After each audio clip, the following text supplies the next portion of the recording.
Your time has come at last, dear reader. While we began this tale long ago, we hope it is yours to finish. But this story is not yours alone.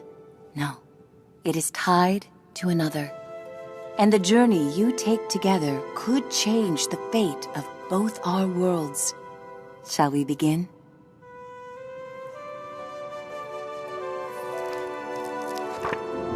They called it the Cinder Night. What came from those dark, starless skies would change the world of Moss forever. The peace that had settled across the land was broken by an unconquerable nightmare. And that night, the animals nearly met their end.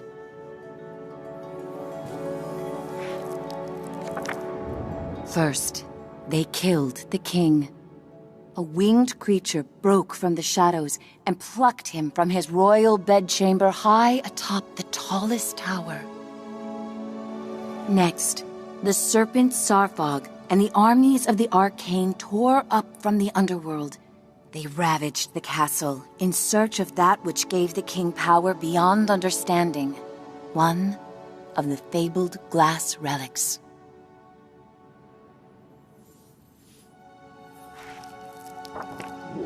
The King's Guard fought bravely, but the castle soon pulsed with the Arcane's evil.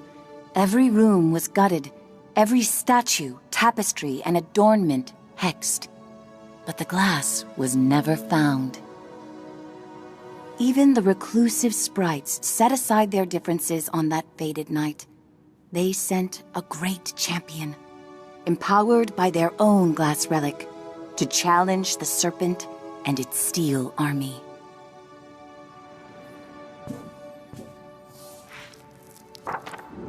Meanwhile, Sir Argus, commander of the King's Guard, led the survivors west through a temple long abandoned by their ancestors and far away from their newly risen enemies.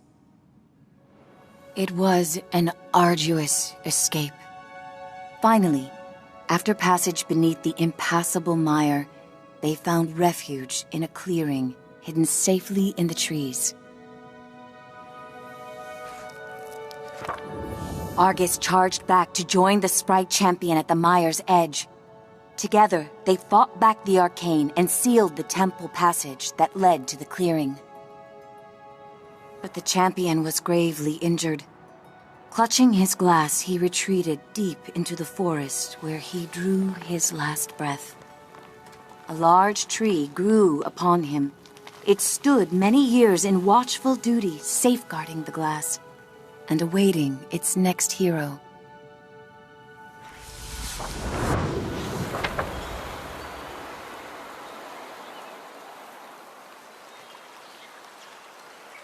That hero, albeit an unlikely one, did arrive at a time she'd be needed most.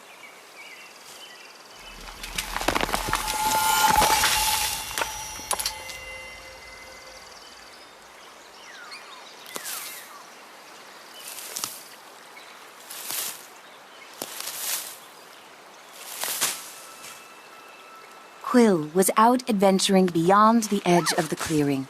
Dusk was creeping in, but she wondered what she might find if she went just a little farther.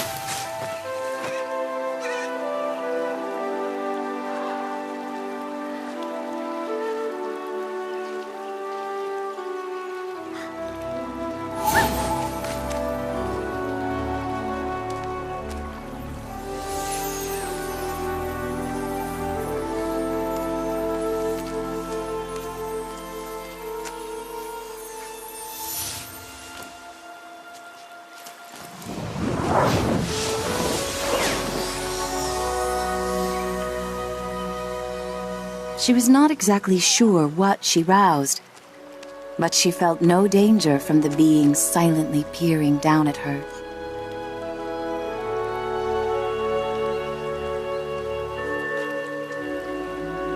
Quill had to hurry. The village gates would soon close, and night would follow.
Night, her uncle often warned, was when danger was most present.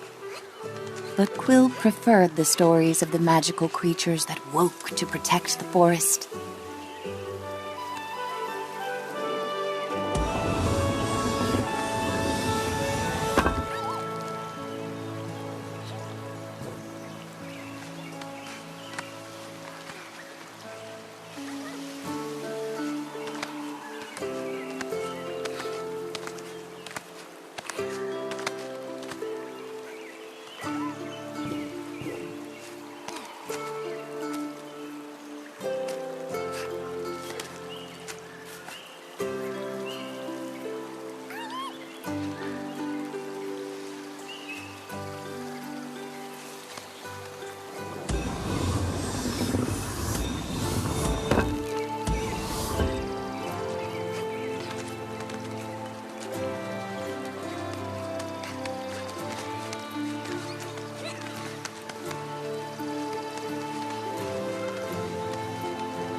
Thanks to her new friend, Quill had saved priceless grains from the hourglass.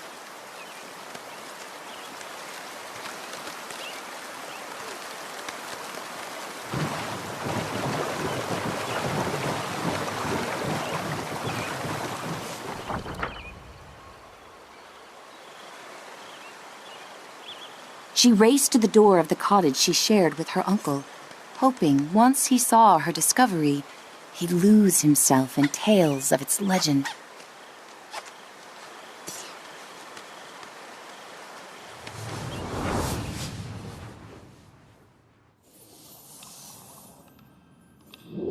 Uncle Argus was watching the evening light dim when Quill burst through the front door of their cottage.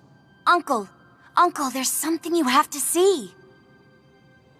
Out past the bell again, he scolded. Quill, I've told you countless times.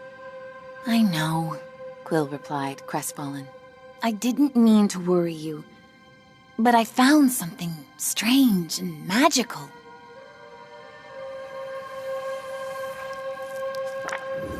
Quill's hands trembled as she showed him the glass. What is it? She asked. A look of panic spilled over her uncle's stoic exterior. Where did you find this? Roared Uncle Argus.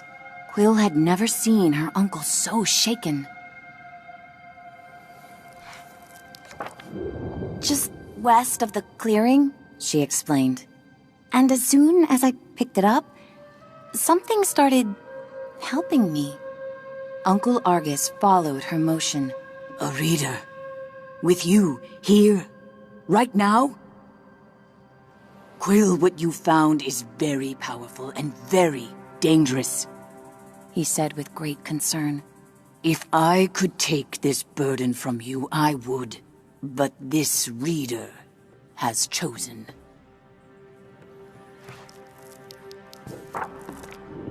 Even with the moon full and bright, I must go right away. Quill pressed. Where are you going?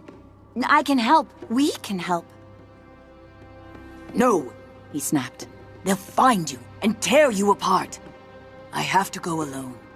It is for your own safety and for everyone here in the clearing. His long, heartfelt hug told her he was heading for danger. I'll be back before midnight. Until I return, I need your word you will not leave the clearing with that glass. Promise me, Quill. I promise, she said reluctantly, wondering where her uncle was going so deep into the night.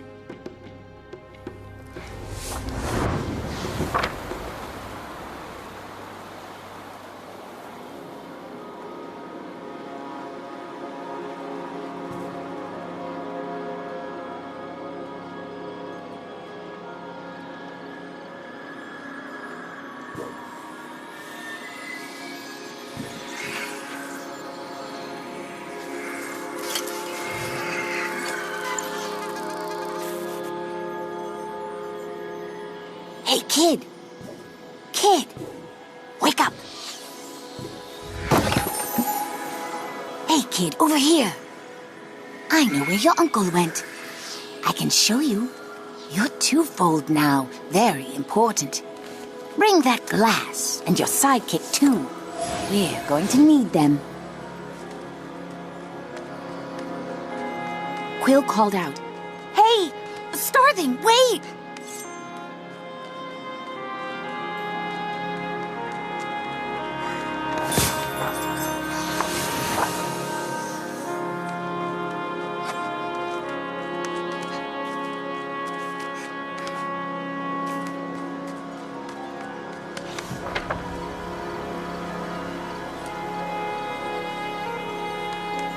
Quill had never met a Starthing. In campfire stories, they often meddled in the lives of mortals. And when they appeared, mischief followed. Passage through the eastern gate was strictly forbidden. But despite her promise, Quill knew in her heart that Uncle Argus needed her.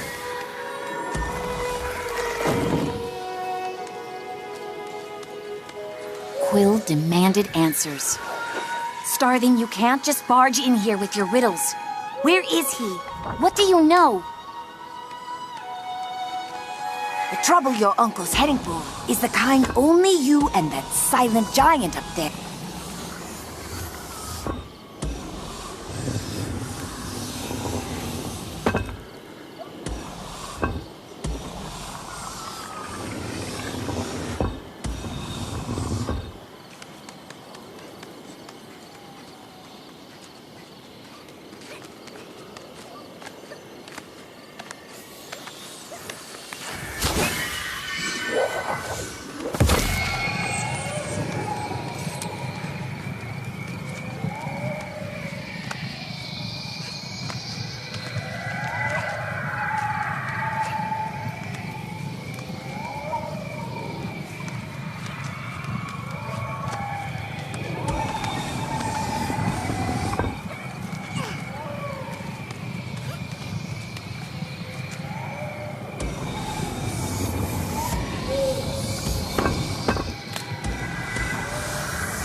This way, kid, urged the starling. And don't forget to tuck your ears in.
Just on the other side is the mire, the starling assured her. There's a good chance your uncle's still there.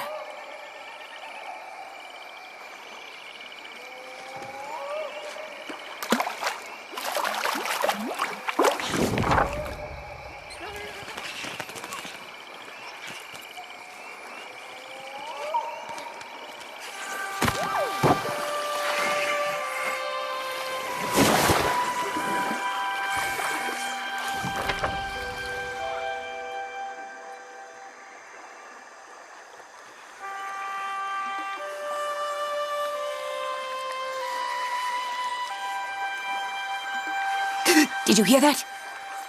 The starling seemed anxious. I've ruffled enough leaves in these parts. I can't be seen with you.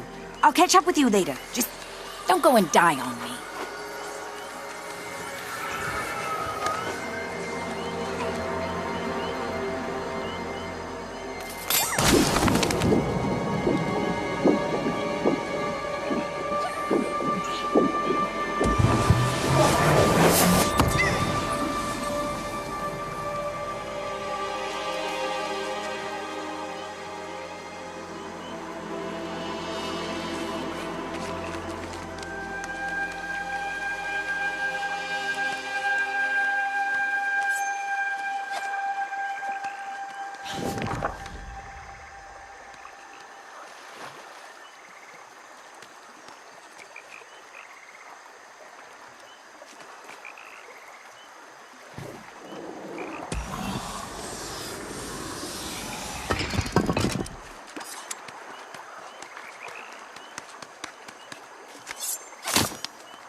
whisper echoed through the trees.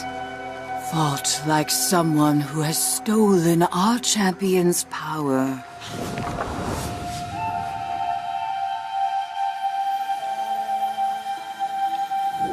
A small, yet fantastical band of sprites emerged, surrounding Quill. I'm Veda, Root Seer of the Mire, and you have crossed into our domain.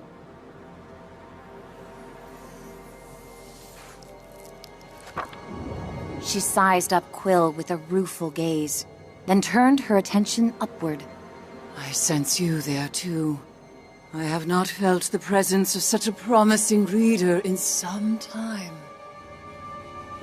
A youthful warrior marched forward. Root Seer, I'm prepared to honor our great champion's legacy. Rodent, give us our glass.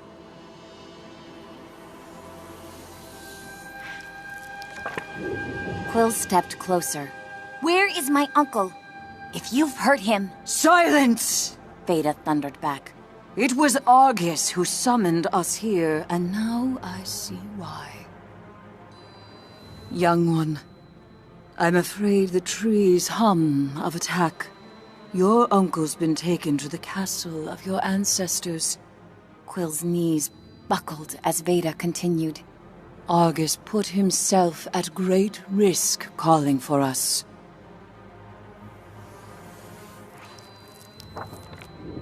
Your uncle once took a solemn oath to protect the glass of your fallen king. He is the only one left who knows where it's been hidden. The Arcane have long sought to wrest that knowledge from him. And you dare to cross into the mire with our glass? Sarfog will soon burn through this forest looking to tear you and your reader apart. Unless, of course, you find them first. Take these. Weapons made for the mighty champion who died so that your people could live. Quill felt its otherworldly power course through her. Find your uncle twofold, before the serpent and its masters break him. The warrior fumed. Our glass with her? Rootseer! She's minuscule! Come now. The reader has chosen its hero. We must let their story unfold. Veda replied with a frost of finality, and vanished into the shadows of the mire.